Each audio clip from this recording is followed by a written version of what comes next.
Oh yeah, the wind is whipping around and then there's snow with it too in parts of the Denver metro area. This is video from I-70 near DIA.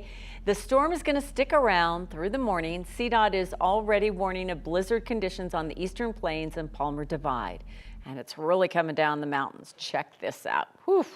That's what you're looking at live from the CDOT camera on eastbound I-70 at the East Vale Chain Station. Highway 6 through Vale Pass is closed.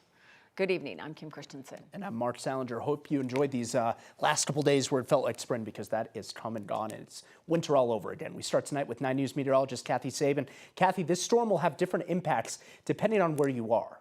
Welcome to March. We've got temperatures in the mid-30s and rain in downtown Denver with just wet streets. But you go into the mountains and it's heavy snow. You go south and east and there's wind and snow, creating whiteout and blizzard conditions and difficult travel. Temperatures are not all that cold, so we've had the rain and snow flipping back and forth. Winds very gusty out of the north and northwest. This is a trend that will continue. Look how big this storm is circulating over Colorado. It's going to become a major severe weather producer as it shifts east of our state tomorrow morning.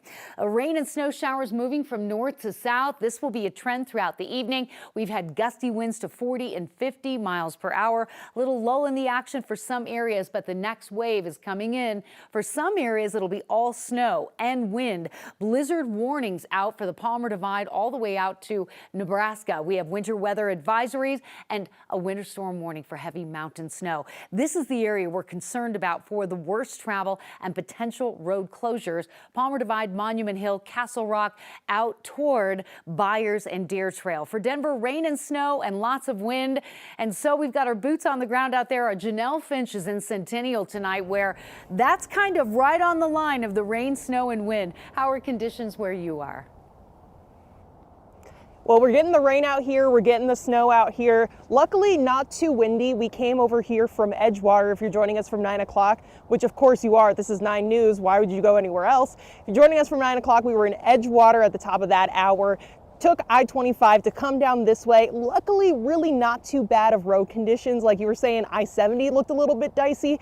I-25 was just really wet, so not ideal driving conditions, but again, not too terrible. I just want to kind of show you a little bit of the accumulation of snow that we're seeing out here to just, perfect prop of a car that was sitting out here, has been sitting out here, just like, just a little snow, nothing too crazy, but definitely something that you would probably have to knock off your car had you been down here for a couple hours, hanging out, doing some shopping, avoiding that winter weather, maybe the long drive home, short drive home, whatever you got going on. But luckily, really, like I said, not too bad here, but what's coming down is really wet. It's really just kind of like, if it is snow, it's melting as soon as it hits your hand.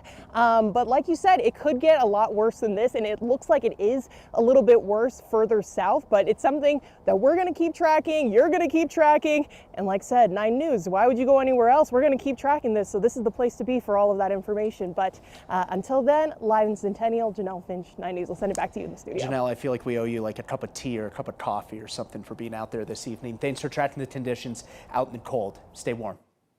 We also have team coverage of this winter storm with our weather and traffic teams, keeping an eye on the roads, and our live reporters in the field, including Corey Reppenhagen out on the Eastern Plains. You can find all that tomorrow morning on 9 News, KTVD, or 9 News Plus, starting right here at 4:30.